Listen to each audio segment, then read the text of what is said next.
I was at lunch today, and I was reading an article on my phone on dealing with a Honda recall. It was from the Daily Dot, and a girl there on TikTok had seen she had a recall in her 2025 Honda Civic, and went to the dealership and was complaining because they wouldn't help her. Well, the problem is when these recalls come out, there's 500,000 to 750,000 cars affected nationwide, and essentially there's no parts. Honda allocates the parts to the dealership in batches. Our dealership might get 50, we might get 100 parts, who knows, but we're getting a certain amount of parts. We can't order them.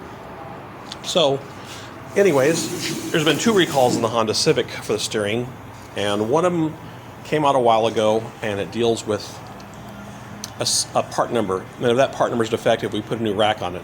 The second one, which is a recall now, originally was a Honda Bulletin for a steering type stiction, and I drove with several customers trying to verify the problem with their car, and I did.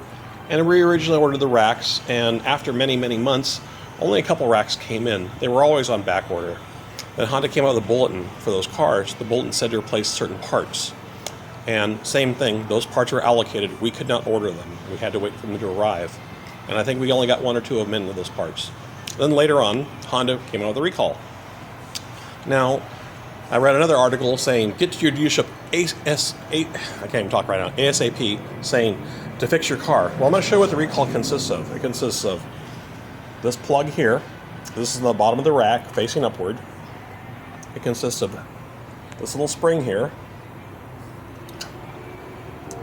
and this cap. The cap sits on the spring like this, and this sits on top of this like this with some special grease. And this little rack, this little piece here on top where my finger was, this little middle piece rubs the rack. The only differences between this part and the new parts is this spring is about 10 millimeters long. The new spring is about 6 millimeters long. So that little amount of stiction is the difference between the parts. That's it.